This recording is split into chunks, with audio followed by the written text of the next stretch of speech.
क्योंकि जो बच्चे को जन्म देती है तो उन्हीं की हड्डियों के लिए जो कैल्शियम की जरूरत होती है वो बच्चे में चला जाता है। और जब बच्चा पैदा होता है ना तो बच्चा से एक नली जुड़ी रहती है। तो नलिया तो आप देखे हैं, वो नलिया कोनो काम का नहीं होता है, एम्बिलिकल कॉर्ड बोलते हैं। तो जो बच्चा होता है ना, ऐसे मान के चलिए बच्चा है यहाँ पे, एम्बिलिकल कॉर्ड जो देख रहे हैं आप ना, आपको लगता है यही चीज है। यहाँ वो आधा किलो का इतना बड़ा प्लेसेंटा जुड़ा होता है। और जब बच्चा पैदा हो जाता है तो बच्चा तो पैदा हो गया, डॉक्टर तो इसको कट लगा दिया और ये माँ के पेट में ही छूट गया। तो इसको फिर से पूछ करके इसको क्या करना पड़ता है, निकालना पड़ता है। कई बार यही प्लेसेंटा ना जिस रास्ते से बच्चे को आना चाहिए गर्भनाल पे, ये प्लेसेंटे आके फंस जाता है। और जब प्लेसेंटे आके फंस गया तो डॉक्टर कहेगा ये तो इम्पॉसिबल है, अब तो सर्जरी से ही निकालना पड़ेगा। समझ गया? और ये आधा केजी वजन का होता है यहाँ पे। ये तो एक बार जब बच्चे का डिलीवरी हो तो फिर इसको हटाना पड़ता है। ये माँ के शरीर से पकड़ा हुआ रहता है, जब उखड़ता है ना तो माँ के पेट को वहाँ घाव बना देता है अंदर, इसलिए उसको घाव भरने की दवा दी जाती है, घाव बना देता है। और ये माँ के पेट से जुड़ा होता है तो अंदर तो माँ, जब कोई महिला गर्भवती होती है उसके पेट में दो चीज मिलेगा, एक बच्चा और एक प्लेसेंटा। आपको क्या लगता है नसों होती तो एम्बिलिकल कॉर्ड है, बस सप्लाई दे रहा है यहाँ पे। इसको सांस लेना होता है ना, ये माँ के पेट से जुड़ा है। हमारा जो सांस लिए है वो अल्टीमेटली ब्लड में गया है, फेफड़ा में गया है, फेफड़ा से सांस कहाँ गया, ब्लड में। तो ब्लड में ऑक्सीजन है कि नहीं है? ऑक्सीजन है। प्लेसेंटा उसमें से ऑक्सीजन वो लेके बच्चा को दे देता है। ये नाक से सांस नहीं लेता है, डायरेक्ट क्योंकि सांस की जरूरत फेफड़ा को है कि ब्लड को है? फेफड़ा बाहर में जाने की जरूरत नहीं। फेफड़ा तो वो एक ऐसा जगह है जो डस्टबिन का काम कर रहा है, जिसमें हवा गया, फेफड़ा केवल नाइट्रोजन अलग करता है, CO2 अलग करता है, जहरीली गैस अलग करता है, शुद्ध ऑक्सीजन को ब्लड को मिला देता है। यानी आपको पता है कि सांस लेते हैं तो केवल ऑक्सीजन चाहिए।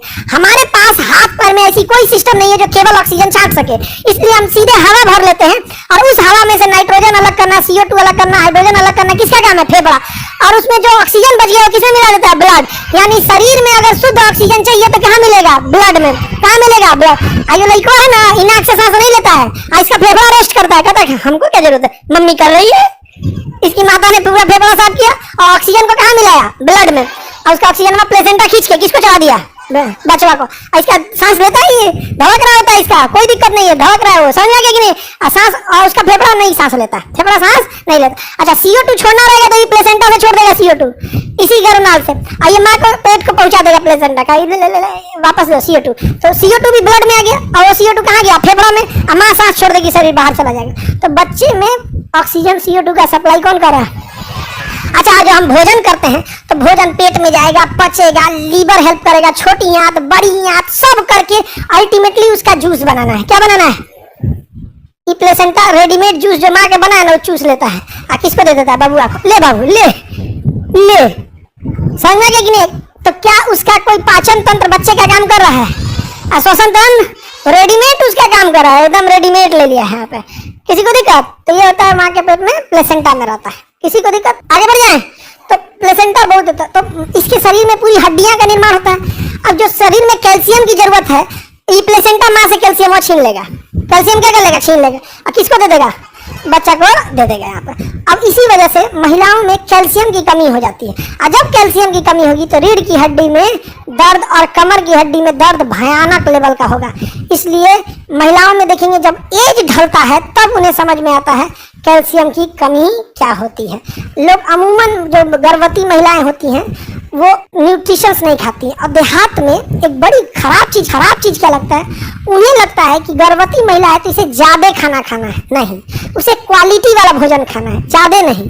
कि बच्चों को भोजन नहीं चाहिए, इसे न्यूट्रिशन चाहिए। अब आप बताओ, एक थरिया दाल भात चोखा खाओ तो अल्टीमेटली वो माँ के पेट में जाएगा, उससे पाचन होगा, उससे जूस निकलेगा। अब एक थरिया भोजन से अब 2 फल से 2 सेब खा लो और 1 थरिया दाल चावल खा लो, मतलब ज्यादा न्यूट्रिशन वैल्यू किसमें है? फल में। तो बच्चों को भोजन चाहिए या न्यूट्रिशन? तो ज्यादा खाने का मतलब नहीं है। कैसा होना चाहिए? न्यूट्रिशन होना चाहिए। क्या होना चाहिए? न्यूट्रिशन। जितना न्यूट्रिशन मिलेगा इसका प्लेसेंटा ले लेगा और किसको पहुंचा देगा? बच्चे। पहले माँ के शरीर से कौन बाहर आता है? बच्चा। फिर उसको क्या किया जाता है? एम्बिलिकल कॉर्ड काट दिया जाता है, उसको बांध के इसमें बांध दिया जाता है, वरना पूरा ब्लड फ्लो बाहर आने लगेगा। उसको डॉक्टर बांध के वहीं दे देता है, चिपका देता है उसके ऊपर। और जब सूखने लगता है तो जॉनसन बेबी का छोट पाउडर आता है तो दे देगा। इसे इतना छोटा सा पाउडर रहेगा, जो छिड़कते हैं लोग तो 10-15 दिन बाद वो नाभि झड़ जाता है, क्योंकि उसका सप्लाई अब कट गया, बंद दिया, झड़ गया। तो उसकी माँ बड़ी ध्यान से रखती है, क्योंकि देहात में कहा जाता है कि असली टोना जो करता है सब ना नाभि पे होता है। अगर उस पर देहात नहीं कहावत, अगर उस पर टोना कोई कर दिया जीवन भर वो कष्ट में रहेगा, ऐसे देहात में कहता है लोग। हाँ, रावण का भी कहा था, नाभि नहीं था। तो देखना ना गांव में महिला सबका, जब उसके बच्चा को एकदम ध्यान से रखेगी, जब उसका नाभि झड़ जाएगा छोटा सा वहां पे, अब उसको भोरे भोर जाके, अब कहीं खेत में कोई देखे नहीं, गड्ढा खोद के पात्रे उसमें डाल के धाप देगा। तो बताएगी नहीं